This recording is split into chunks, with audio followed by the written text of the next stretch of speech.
Welcome to the Adapt Podcast, a podcast for executive leaders looking to be successful in the digital age.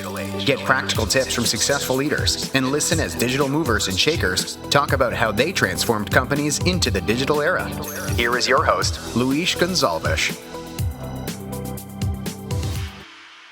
Welcome to the first episode of the Adapt Podcast. So this is the first episode, and I wanted to start this series of episodes or this podcast with one of my good friends that I have been working with him for some years, and he helped me tremendous in my career, in my company, and giving me really good ideas to tackle some of my customers' problems. So I want to welcome to the first episode Geoff Hetherington, and so it's a huge pleasure. I have a huge consideration for Geoff, and it's a pleasure to have you here on the show, Geoff. Thank you so much for accepting this invitation. It's really cool to have you here. Thank you for inviting me to be the first guest on the first episode. No, this is important. This is a good one. So we need to start with the right foot, and I really think that you are the right guy. So Geoff, I would like to start the show, the episode, asking you a little bit to give a small background to the audience, so that they can understand a little bit what is the history, who is Geoff, who is the man, and then we can jump into some small nice questions to help our audience to transform their organizations to the digital age. Sure. Look, I basically many lives ago, I was a high school teacher, came out, there was no jobs because the government at the time had imported all these teachers from America. So I went into a supermarket chain where I'd worked at Nightfield during university to pay my way through, said, make me a manager, and they did. And to this day, I can still bake bread from scratch. I can bone out a side of beef, and I know more about fruit and vegetables than anyone possibly should have to. So I got into retail and got up to a fairly high level there, regional manager level, state manager level. Moved around from supermarkets and ended up in pharmacy. I was the state manager for a company called Amcal Chemists here. Back in those days, they were 650 odd pharmacies strong in Australia. The board of directors knew I was getting bored. My next move would have been to run the business nationally, but the guy who was the general manager had only been there 3 months longer than me, so he wasn't going anywhere. So they asked me to go to Indonesia to look at the possibility of doing a joint venture in Indonesia with a big pharmaceutical conglomerate. I went over there, did a feasibility study, came back, said we should do it, ended up moving to Indonesia where I spent 5 years. After 12 months, I left the conglomerate because they were basically not the most honest of people, shall we say. I was picked up by the Jardine Matheson group of companies through their dairy farm, which is their Asian retail arm. And I started running another pharmacy chain for them there. And then they joined with Hero Supermarkets, who were the largest retail in those days. So I found myself running 5 businesses simultaneously, with about 13,000 staff spread over 300 islands and provinces. So that was really exciting. That was good. Y2K came up, excuse me. And in a place like Indonesia, Y2K is very frightening because most of the towns very much depend upon groundwater, and the groundwater levels drop so low, if they don't have electric pumps working, no one gets any water. You know what happens when people get any water. So the Indonesian government, I have to say, really got stuck into things, but I had 3 months to put together a business continuity plan for basically 5 businesses. Normally, as you know, it's 18 months to do a BCP plan. So with a team of local people, we put together a plan in 2 months, which covered the top 10 risks for each of the businesses. And I had everything basically dropped down to checklist levels, so that if you're a checkout operator in Glowdock and there was a riot outside, she knew which checklist to grab and what 9 things she had to do to keep herself and the company safe, right? And I was really lucky. We had an old supermarket we'd abandoned, so we actually set that on fire and burned it down and did some live fire training, which was a lot of fun. Jardine Matheson liked the plan I put together so much that they flew me to Hong Kong to address the Jardine Matheson group of companies about the BCP plans we had. they flew me back to Australia and also to New Zealand, where I presented it to the boards of some of their companies there. And then I went back to Indonesia and I ran the business. So when the new century came in, everyone else was having parties. I was in the war room on the 14th floor of Hero Tower, watching the sun come across the Indonesian archipelago, and we had one electronic scale fail out of thousands of outlets. So that was pretty good. Not long after that, my then wife decided she wanted to come back to Australia, even though Jardine Matheson wanted me to go to Hong Kong and take a director's role, which would have been lovely. I came back to Australia. Business imploded. I went into telecommunications. I worked for Vodafone. I headed up one of their national retail chains there. I then got involved in the strategy. For a while there, I was the national manager of strategy for Vodafone Australia. I left them and I joined Leading Edge Group, which was a buying group. I helped them set up a computer buying group. The idea of the buying group was that there's quite a duopoly in Australia with very big retailers, and the small people were being forced out. So I was running the telecoms group. When I took it over, it was 50 members. When I left them a couple of years later, it was 200 members, and it was in the top 3 dealers for Telstra. But I also, in the leading, I helped them set up a electronics group because Dick Smith Electronics, who was a big brand here, was shutting all its franchises. I helped save the computer group. So that was a lot of fun.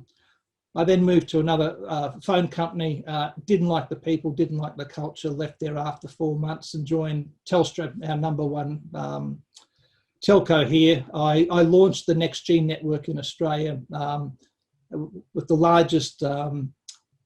largest marketing campaign ever seen in the country, still is. Did that, enjoyed that for a while. They went through some ups and downs. I then decided to break out my own and do consulting work, and I did a number of interim management, interim CEO type roles for a while. And then a bit over a decade ago, I started my own business consulting and coaching business. Today it's called the Elite Business Institute. So I'm a certified advisory board chair and one of only 30 in Australia. Advisory boards are different from governance boards. I also chair a couple of commercial governance boards.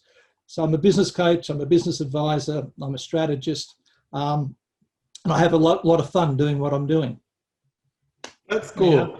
Yeah, that's cool. That's a hell of a lot of experience. Thank you so much for sharing all those times with us. But now I have a question for you. So basically you said that you are nowadays doing a lot of advisory and give some advices to the executives. So I have a question for you, and I wanted to start the meat, let's say, of this show. Yes. So a lot of people nowadays is talking about digital age, especially now with COVID-19. Everyone now is going crazy, and everyone is talking how should we change our company to the digital age.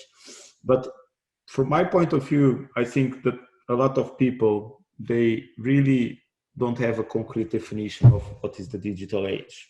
So I would like to start this podcast asking you, what, in your opinion, what is digital age? And when you talk with these executives, what are the reasons? What are the examples that you use to help them, to make them understand they really need to change, they need to adapt to the new digital age that is coming, which actually is already here, but now COVID-19 just accelerated everything. So what is for you digital age, and how do you help those guys to understand what it is?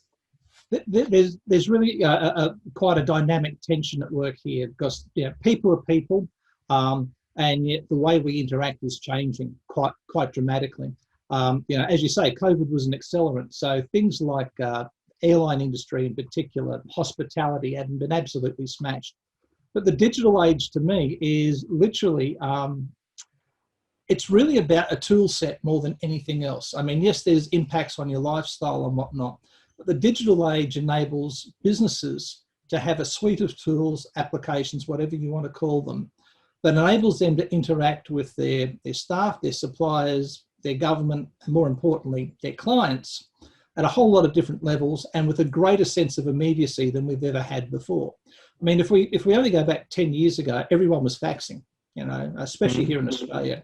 One of the businesses I took over, 2 weeks after I was there, I sent a fax out to 300 retailers, and I said, "This is the last fax you'll ever get from this office, right?"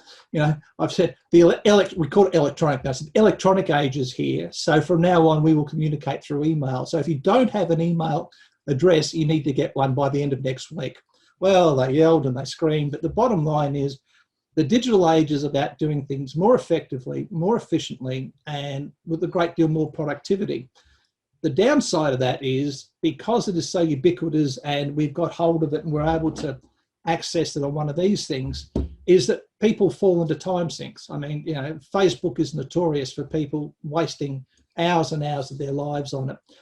If you're in business, you should view something like Facebook as social business and approach it with a business mindset, as opposed to, oh, it's social media, let's go and look at cat videos, that type of thing. But the whole idea of a digital age is that we are getting smarter and sharper and quicker, and we're compressing time. The time to interact with one another, the time to close a deal, the time to get some manufacturing done, the time to affect positive or negative change in the societies we live in is all compressed. The downside of that is people are reacting instead of responding to stimuli.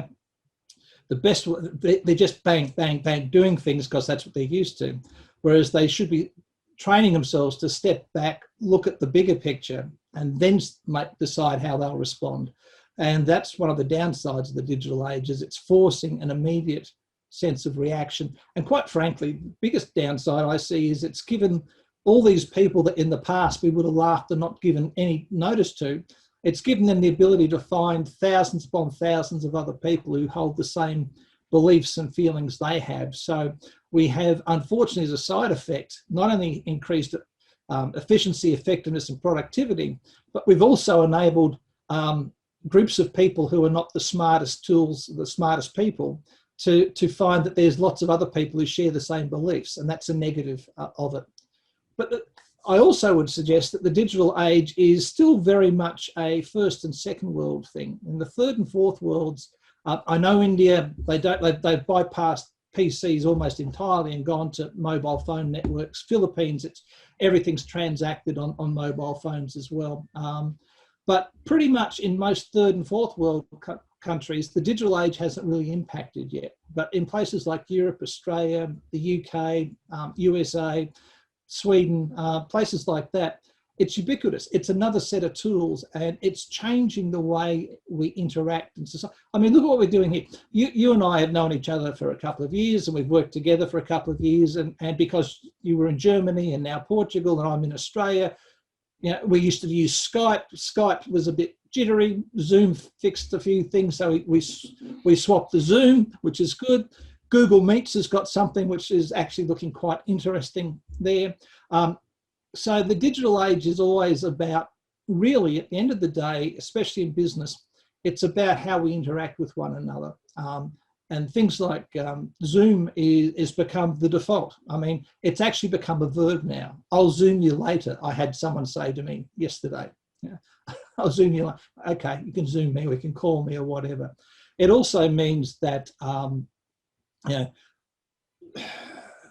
people aren't necessarily always authentic. I mean, we started this off. I said, do you want a virtual background? Because I can do that, or you can see my messy, untidy office behind me. And this is me. I mean, stack of books, lots of memorabilia, there I am, following on from you. There's my list of things to do. There's my brain dump over there. I've got another PC behind me that I write on, and that's it. But the digital age is faster, and it's got good and bad negatives, but it's definitely changing the way we interact and the way we view the world. So like everything else, I view it as a tool. It's a set of tools, and tools can either be really good or they can be really bad. And I think the jury's out in a lot of the things. Don't you think that the digital age will impact as well? I agree with you, there's a bunch of tools, but I think from my point of view, I see it a little bit, not different, but I think the digital age will impact tremendously as well. Not in all companies, but I think it will impact tremendously the business models of entire companies, right? And It has to. I agree. Yeah. When I say it's a set of tools, smart companies always grab tools. They may not be first with the latest, but they don't want to be last with the latest. So most smart companies watch and see new technology, new applications come out, and they jump on them as soon as they're proven to solve a problem. The good thing about the digital age is we now have a wide smorgasbord of solutions to problems. Okay? Slack's proved so successful that Microsoft's doing Microsoft Teams, which is a knockoff of it, Facebook got jealous of Instagram, so they went out and bought them and things like that. But for businesses, it changes the culture, the interaction, depending on the tools. But it's really no different from, I mentioned fax machines before. One of the best salesmen in the world was the guy who sold the first fax machine. I've got this box, you put a piece of paper in here and it comes out 100 miles away, someone else reads it. Now, someone in a business went, that's a great idea. I can communicate quicker, I can get things signed. And that's changed their processes, that changed their systems, and that would have changed the culture of their business. The digital age is the same. As we adapt tools or we pick tools that we think are applicable to us, they've got to have a cultural change, they've got to have a social change, and of course they have a commercial change to the business we're in as well. So I agree with you that they fundamentally change things. I asked this because I've been talking with a couple of people that work in newspapers here in Portugal, and not just in Portugal, in Germany as well. But it's interesting. I'm very interested in seeing what, for example, in this specific area, media, what will happen, because what these guys, for me it's funny. Listen, these people saying we are very digital, we did a huge digital transformation because our website now is digital, is on paper. But the way how I see it, basically, this is not really doing any digital transformation. This, for me, it's just picking up the different channel where you were selling before. So before you were utilizing newspapers or distributed in the cafes and kiosks, and now using the web. The biggest revenue before stream was actually selling the newspaper. Now no one wants to buy premium, or you need to buy, but it's a premium. Not the most basic thing is for free, but you still sell advertisement. Before it was on paper, now it's on digital with Google Ads and so on. But what I see is they did not change anything on the business model. For example, if you look, for example, I was checking an interesting case study from Financial Times. They completely reinvented the business. So first of all, they did develop the entire platform for themselves so that they could understand customer behavior.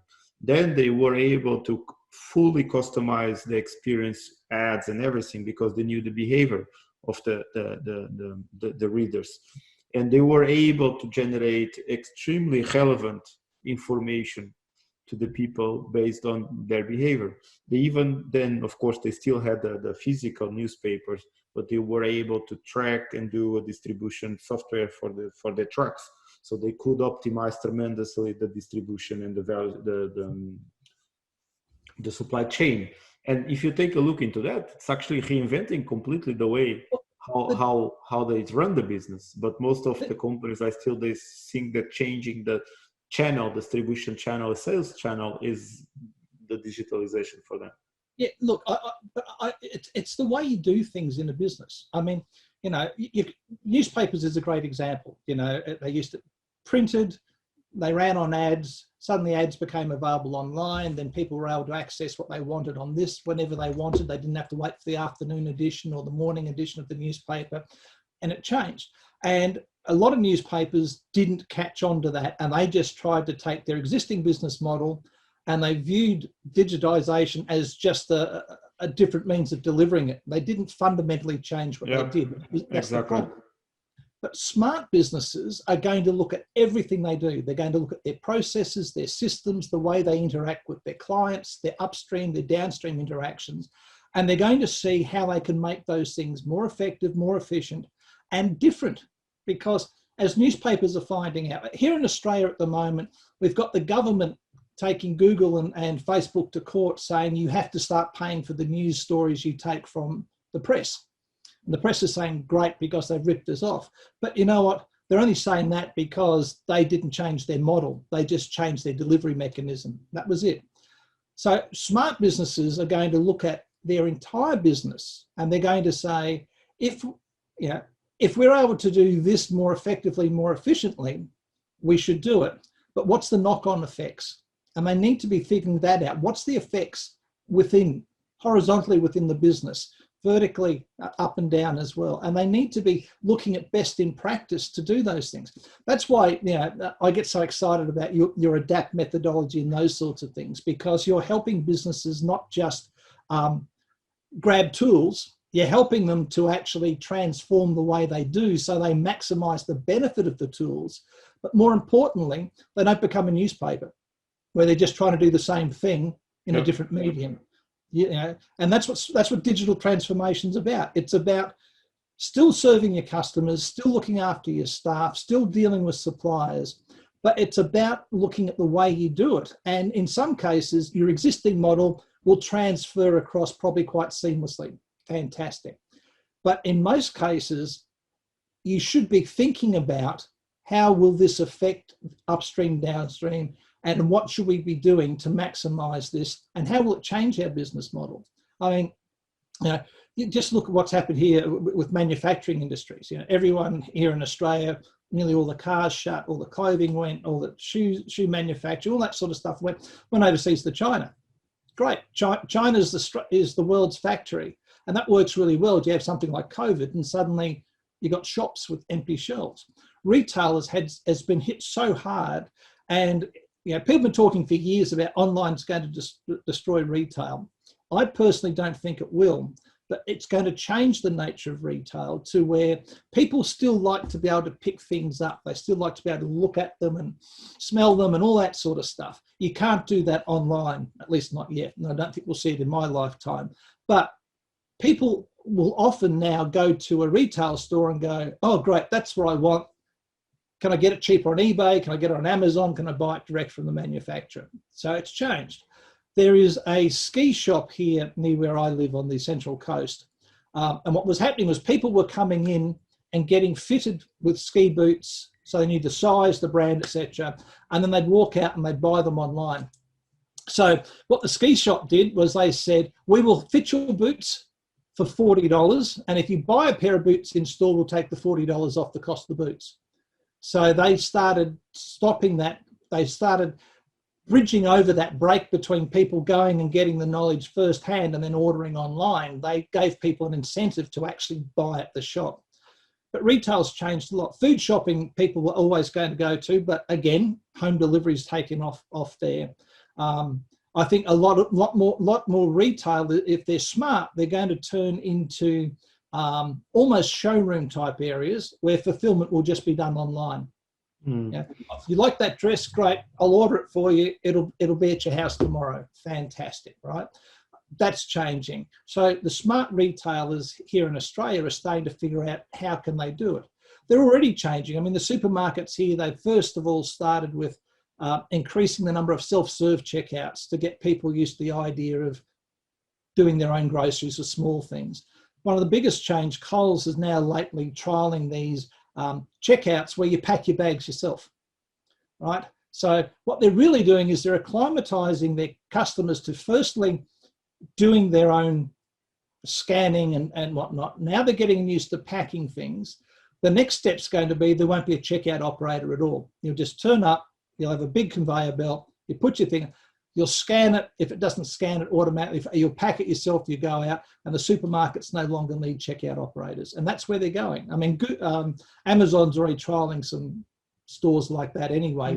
Here where I live, there is a very modern management school, and the local one of the biggest retailers, Pindos, they tried a prototype of a shop where basically you don't have people doing checkout.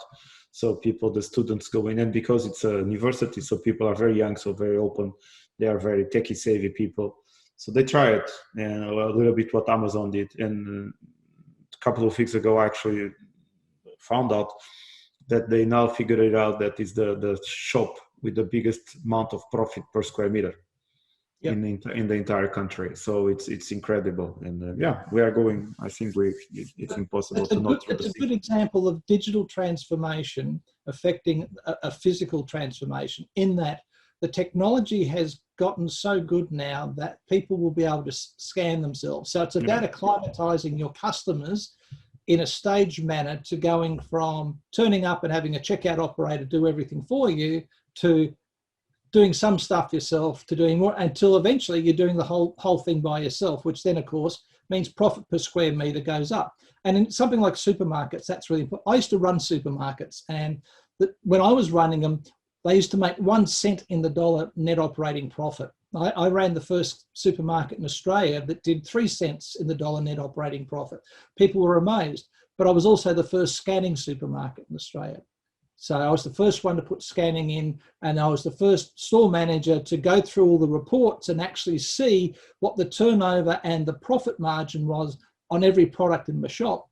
And I went through the store and I started getting rid of products. So I would keep the national #1 brand, I would keep the store brand, and I would keep the brand with the highest gross profit. And that was pretty much the only 3 I'd keep. So something like baked beans, we had 6 different varieties. I got rid of 3. And I did that through my entire shop. So I maximized the profit just by using reports, and I bumped up my net operating, and I bumped up my sales, I bumped up my return per square foot, it was in those days. And head office hated it, because head office was making all the money from listing fees for people to pay to have their product on the shelf. And he was this little store manager deleting things, getting rid of them. But on the other hand, they loved what I was doing because it was improving the profit. So to me, that was the beginning of digital transformation for me, was understanding the power of taking something like that and applying it to what I was doing. So rather than me just going, I accept whatever head office give me to put on the shelf at the store, I used to say to them, what's the gross profit? What's the likely turnover? How much promotional money are they putting in? How much is that's coming to my store? And I was able to do that because I actually had reports that I could now that were meaningful, which I'd never had before. Cool. That's a pretty good example. Now I have a couple of questions, which of course I think everyone wants to hear. So from your point of view, what are the biggest challenge that traditional business face with the digital era, and what are the biggest benefits, opportunities these guys are able to take out of the digital age? To a degree, I think we've been talking about them already. I think that the biggest challenges are for businesses to not just try and keep doing what they're doing, but use some different tools. That's the biggest thing. I mean, as human beings, we tend to like this idea of if it ain't broke, don't try and fix it. Whereas digital, smart strategic thinkers are going to be looking at digital and thinking, how can I make the business better? How can I make it more efficient? Or how do I evolve the business so that it's different from what it was? So the biggest challenge is going to be, first one is going to be not just blindly trying to replicate what you're already doing and do it through a different channel perhaps. And then the second thing is, challenge is keeping up, because things change. Things are changing all the time. And, we might have had 2 or 3 companies putting out software and apps. Now there's tens of thousands. So, part of the challenge for a user, for a consumer at the end of it, whether you're a business or a consumer itself, is how do I know I've got best in class? How do I know it's the right one? And then, of course, for companies, software design companies, it's like, how do they design something that's going to not only meet the needs of their customers, but it's also going to help their customers transform their business instead of just replicate it? And then the third thing for people is, how are they going to cut through all the noise of a million other retailers out there, or sellers, or providers, or vendors, to try and get people to pick their thing up? I mean, you just have to look at places like AppSumo and JVZoo and whatnot. There's always software coming up.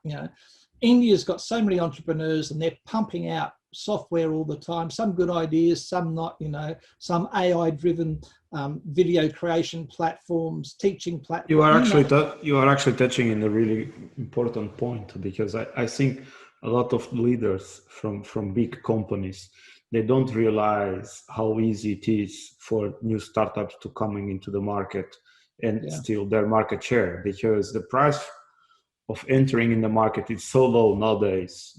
We can run an entire business like mine with digital media marketing, sales software, the whole entire stack, to run an entire business for a couple of €100 per month, and you are up to speed, and you can actually disrupt entire business that they don't have the flexibility and the speed to actually handle these startups. And this is something that actually business are not aware. So one of these days, I was talking with a really interesting leader here in the bank, and I was kind of shocked when the person told me, Revolut. I don't know in Australia if you heard about it, but Revolut is a very popular. It's a digital wallet here in Europe, and it's collecting millions and millions of customers. It's really, really acquiring huge amount of customers in a very, very fast pace. And this leader was telling me, but they don't have any product, they don't make money. But they don't understand that actually basically what they are doing, they are acquiring the customers, and as soon as they have enough customer user base, they will just launch a product and they will kill completely the entire market. Why? Because they were super fast, they were able to deliver really good service. The entry barrier, because they are not huge companies like traditional banks, they don't have huge legacy, they can just get in and kill the entire completely competition. And this is something that I really believe a lot of the leaders do not realize yet, or if they realize, I think they realize they are not really doing what they should. From my point of view, I don't think they've got a strategy I don't think they've got a conscious strategy to deal with it, especially in the finance sector, banks and places like that. Fintech's changing enormously, but banks tend to be very conservative, and the people who run banks tend to be very conservative. They worry about how do I make sure the shareholders get their dividend next month. They worry about that. They have very short-term thinking. They tend not to change. They will change in the digital sense for only two reasons. One is it's forced on them by government legislation, or they can see a way where they're going to make a lot more profit out of it. But even then, shifting to making more profit is sometimes difficult for them, because they're already making a lot of profit. A lot of the banks here in Australia make enormous profits, and their adoption of stuff's been a bit slapdash and haphazard. But there's an opportunity, or rather, these big companies need. What's my strategy to deal with a startup? Because let's be honest, most startups want to get in, they want to build something, they want to become an irritant in an established market, so that the established market buys them. They make their money and they go off and live a good life. That's what happened with Instagram, for instance. Microsoft is known for seeing businesses and going, gee, that's really good, buying it, integrating it into Microsoft Office or the Windows suite. And really that's become quite a strong strategy for startups. Is I see a hole in the market, like Porter says, a loose brick. I take the brick out. I'm going to become a real irritant to the market leaders, the established market people, until such time as they buy me. And then they buy me, and I'm going to retire, and I'm going to have my multi-millions dollars, and I'm going to live a good life. And maybe I'll do it again. So what I don't see is a lot of big businesses having a conscious strategy about how to identify these people, how to buy them early enough that they're not paying such a huge premium, or more importantly, how can they either co-opt those people to work with them, or how can they develop their own version of that product to help them? And now you touched on a really important one that I wanted to talk, how to develop the business. And there is one thing that this is what I'm actually knowing with a couple of customers, is because I truly believe that really huge monster organizations will not be able to run the business the way they run the business today. And they come to me and to my company, to Lewis, we need help to transform with agility or digitalization or whatever. And they want to change the entire business, but they expect the agility or the digitalization to be molded to their way of working, and they don't understand where we are requires a completely different way of operating. And what I'm launching and releasing with implementing with my customers in a very successful way is actually helping those customers to run parallel organizations that could even be seen as a startup. So like a prototype, a completely different startup of their own products, because they have a lot of people see the big banks as well, these are old fashioned, but in reality they have really good products, and they have the customer market. So they have data, which is super, super important to provide fantastic service to the customers. So if they would be able to run in parallel a small startup focused in a really good product, they could actually defend themselves from the crazy startups that come up to the market. But this is very, very rare to see big banks or big companies to do this kind of ideas. And when they do it, they try to run the startup the way how they run the bigger organization, which they completely kill it. So this is something that I really want to leave here for our listeners. They really need to take that American military idea. The US military created a thing called Skunk Works. Skunk Works was where it was a group of entrepreneurs, crazy scientists, etc. And their job was to be over there, be well funded, and just keep coming up with crazy ideas, new things for the military to try. It was called Skunk Works, right? Same thing in a big organization. If a big organization's smart, what they'll do is they'll try and find, identify, and develop entrepreneurs. So the entrepreneurs that are working inside the business, and they'll then try and create a entrepreneurial bubble within the business whose job is going to be looking after digital transformation, identifying new opportunities, identifying ways to continue to own the market, use their data better. There's a whole heap of stuff, and you know this better than I would because that's some of the areas you work in.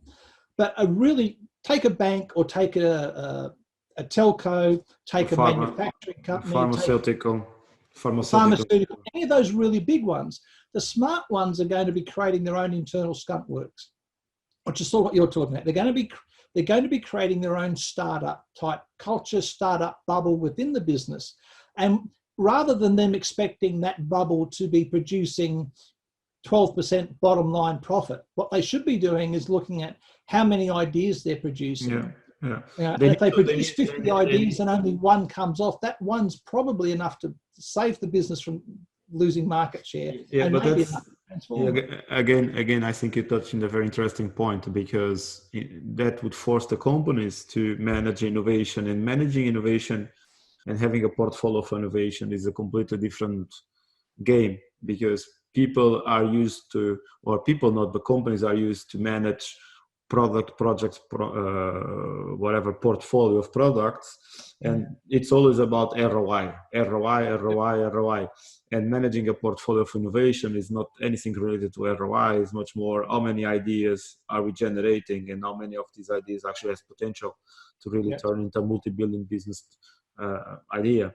And yeah, you were touched in in a different one, but it's a really interesting topic. So here for the audience, for our listeners, for the leaders out there, if you are responsible for an organization and you really want to go into the digital transformation, take a look into what we talk during this episode, because there is a lot to do. It's not just about tools. Most probably our business model will change, and don't try to change everything at once. And from my point of view, the most successful stories will be the ones that you will run pilots in your organization as a small independent startups, run those ideas, run those products, and then roll out to the rest of the organization, because you will learn a lot out of these ideas and these prototypes. I really like the idea of an incumbent organization, as you say, pharmaceutical, finance, manufacturing, whatever. I like the idea of them looking at their industry and creating a bubble inside whose one job is to figure out how to disrupt the industry. Because that's what, Uber did, and that's what Airbnb did, and Deliveroo and all those sort of, so that whole sort of extra economy thing. It was all disruption. Because I think there are not many companies doing that. So, for example, here in Lisbon, we have a huge site, Mercedes. We have a huge site of BMW, and they call it huge startups. But if you think about it, what they are doing, they are just developing products for the mother company. And yeah, they are startups because it's a completely business unit outside of the mother company, right? But they are not innovating at all. They are just doing a normal product like they always did, with the big advantage, which is huge, without being under the big mother company, right? Because only that is already huge advantage, because they don't have all the process, they don't have all the rules, they don't have all the crazy stuff, all the legacy from the bigger companies.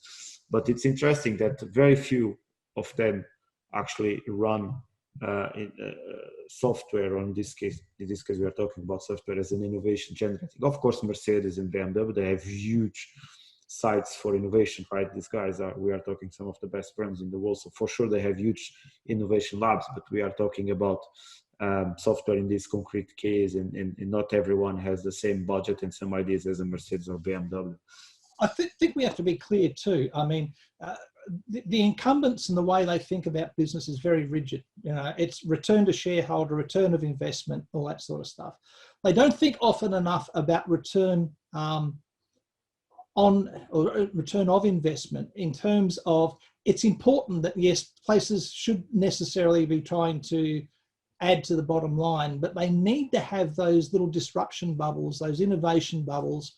They need to have those and have them outside the mainstream, where they're not necessarily responsible for producing a profit.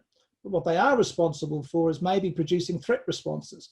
See, I don't see a lot of businesses doing enough threat identification. I'm not talking normal SWOT analysis. I mean, every business should do them, and most businesses do them. They put them in the bottom drawer and do nothing with them.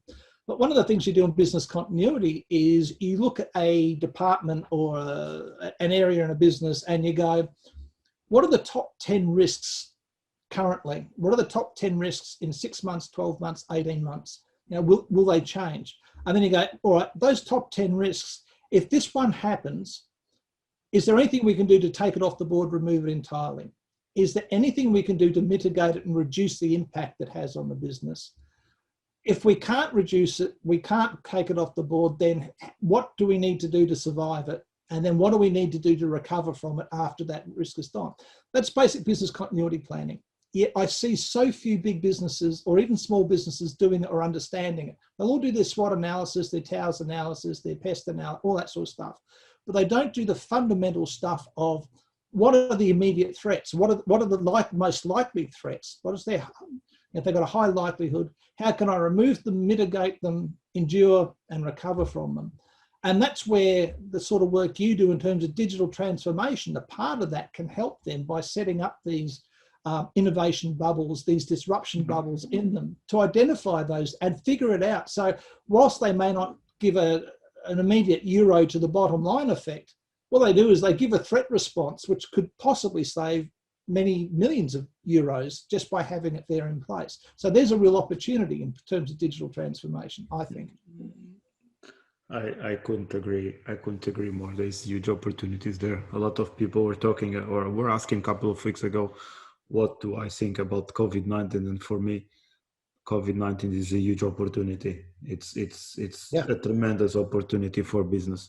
Of course, if you don't do anything, most probably will die. But if you really want to think about it, what you can change and what can you improve in your business, I think it's a tremendous opportunity for every business. Geoff, tell me something. We are almost at the end. I have 2 more questions for you. One is, I would love if you could share with our listeners, what was the biggest lesson that you received in your entire career that is still in your head as the thing that you, like a huge aha moment that you had during your entire career? Well, in terms of my career, a lot of my career has been as a C-suite executive CEO. So I've been a leader in organizations. So as a leader, the biggest aha moment for me was I worked in a supermarket for a very fierce and very scary guy named Malcolm Steer. But he took me to one side as a young manager and he said to me, don't catch people doing something wrong, catch them doing something right and praise them for it as close to seeing them do it as you possibly can. And that completely changed the Wow. management. Right? Wow.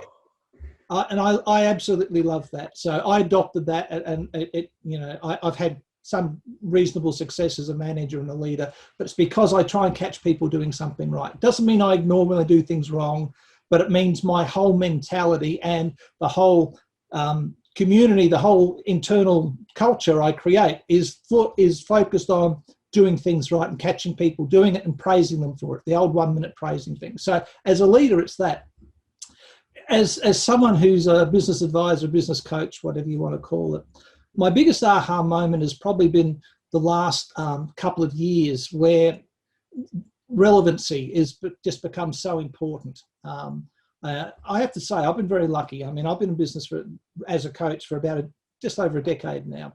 I've never advertised. I've never run a Google ad. I've never had an ad in a newspaper, but I've always been pretty full of clients through word of mouth and the work I've done. But what I found was that started dropping off a little bit the last couple of years. And I realized I've been around for so long and people in my circle knew me so well, they were starting to view me as less relevant than I should be because, human beings love novelty. They love new things. We like that little dopamine hit we get, which is why Facebook's so addictive. And what's happened is you need to reinvent yourself, or you need to remind people about why working with you in my particular thing is so important. So as a business, you need to be doing what I call a relevancy check, and you need to be doing it probably every 3 months or so. Are the products or the services I'm providing to my marketplace still relevant to them? If they are, and they're forgetting about me, how do I bring myself back to their attention and reinforce the fact I'm relevant? Or how do I reinvent my product offerings so it appears to be more relevant to the new marketplace? So to me, that's the key thing is you've always got to be checking that you are relevant to your marketplace and you stay relevant to them. And that ties in with digital transformation, right? You look at newspapers, how relevant are they to their marketplace these days?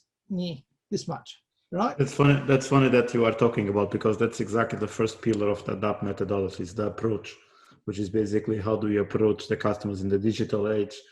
How do you educate them? How do you actually make them aware of your service, of your products? Because nowadays everyone, if you go to buy a car, they know more about the car than yourself, right? And you are the sales guy. So it's really how do you tailor all the content, all the education, all your brand to actually become relevant to your market. There's a really human need there, right?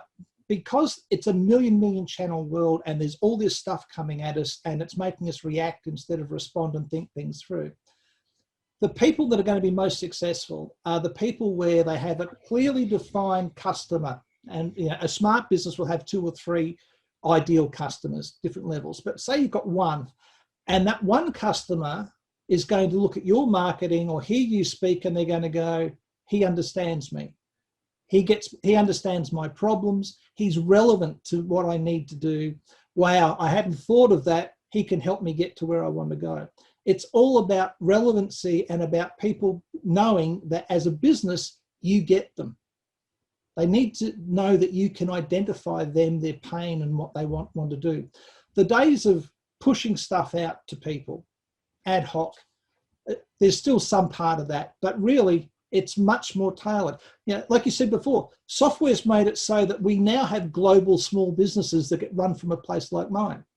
I mean, I've had you as a client, my friend in Germany and Portugal. I've had people in the UK and in the US and all throughout Australia and New Zealand, and I run it out of here. So this is part of the digital transformation, is there is global reach for small businesses. They're very, very quick and sharp to turn around. So big businesses need to look at that. But more importantly, we're able to speak almost directly to people. And if we speak directly to people in a way that's relevant to them, their life experience and their aspirations, they're going to have that magic thing where they go, wow, they get me. I want to do business with them. And the people who don't focus on trying to get that they get me moment from their potential customers, they're the businesses that are going to find it very difficult over the next decade, in my opinion. Yeah. The last one. So imagine that a lot of the people that are here, they are leaders that they want to start a digital transformation, or they are already inside of a digital transformation, but they want to have an extra advice. So what is the advice that you have for people that is listening to our show, that they need to make a digital transformation and they don't know where to start, or they already started, but they want to hear some nice advice from you, since you are talking with so many executives at this moment? Look, there's a couple of things. The first thing is, every business needs to investigate and go through digital transformation. I don't care if you're a cafe, I don't care if you're a shoe shine guy, I don't care if you're a pharmaceutical company. The first thing is, they have to say, we need to look seriously at digital transformation and how we're going to stay relevant in the marketplace. That's one. Number two is, you need to get hold of people who are experts in the area. They need to get hold of coaches and consultants who've got a track record, who can actually take them through it. Because, as I said, time's compressed for us, and that's the thing that coaches, and that's the things like you and your business do for businesses, is we actually provide a shortcut. We compress the amount of time it takes for people to change, to alter the course of their business, to actually get back to relevancy, or to actually transform the way they're doing their business. They can go off and do it themselves, and they can throw money at it and waste money and waste man hours and energy, or they can go and find people that are proven in the area, and they get coaches, they get consultants, and they bring them in, because a good consultant or a good coach acts as a shortcut, and we compress the amount of time it takes for people to affect positive change in their business. So without it sounding like an ad for people like me, or me going, pick my friend Louis because I know him, bottom line is, your methodology and what you've done and what I've seen and how it's grown over the last 3 and a bit years is, I think, absolutely world class. I don't really think there's anything else like it. So I think the digital transformation for big companies, absolutely, they should be talking to someone like you. If they're a small company, if they're, I'm talking $2-3 million turnover or something like that, which isn't that big, they probably should be looking at getting hold of a good strategic thinking business coach, and not someone who's going to just give them a cookie cutter, but someone who's going to have a structure and a blueprint for them to follow, but it's got the smarts to be able to customize it to them. Again, I know you've got a very good structure. You've got a blueprint for people to follow, but it's not just like, here's page 2, do page 2, and I'll see you next month. It's like, here's the structure. This is how it applies to your business. Let's work with it to make sure you get the maximum benefit. So there's a mixture of structure and customization, which happens. Yeah. So actually, looking for. Actually, we look into the different pieces. Just to finish this episode, we look into these different pieces. So basically, we look into these huge organizations that actually want to transform. So this is our ADAPT methodology implementation. We see ourselves as a SWAT team that goes in and really creates this prototype that we talked during this show. And then we have the Digital Leadership Accelerator, which is exactly the same, based on the same methodology, ADAPT. But one, it's, as we call it, one is we do it for you. And basically we go in and we do it everything for you. And the other one is you come to our accelerator and you take all the modules and basically do it yourself, which will be much harder. But if your budget is shorter or smaller, of course, I think you still have a huge amount of benefits, because you can get. But again, it's horses for courses. The thing is, there is a blueprint, there's a path to follow, and there is support in the sense that that they've got you who can do things. I've got my own program, the Profitable Life program. There's 9 different modules to it. It's a 12-month program. I don't do a lot of done for you, but I do done with you. I guide people through it, and I transfer skills to them over the 12 months, and that's how they work it. But some clients don't want that. They just want a how can I do it myself thing, and okay, they can do that, and that's fine. So you cover both ends of the marketplace there. Yeah, my preference is always, not because it's how I earn my money, my preference is always to work with people, which is, your adapt thing, as opposed to do it yourself. Because when you do it yourself, it takes longer. Even if the structure of the blueprint's good, I think it takes longer. It's always much better to engage with the consultant or the coach, compress time. It may cost you a bit more, but you know what? You need to understand just how much more expensive it is taking longer to affect the digital transformation to stay relevant in your market. And I want to finish this with an observation that I saw in one of the courses that I took in MIT. One of the professors, he did a very interesting comparison, and this is to show that you might want to do things on your own, but it's not that easy, because this is the comparison. He said that the transformation that we are suffering right now was the same as before the industrial age, where factories were moved by engines that were moved by water, right? And then when the electricity came, they need to completely redesign the entire factories. It was not just a new way of working, it was really it demanded a completely new redesign of the physical space, the organization, the structures, etc., etc. So, and we are in the same age. We are in the same situation. We are in a new age where the traditional organizational structures will not work. Digitalization is one of the things that I talk in one of my books.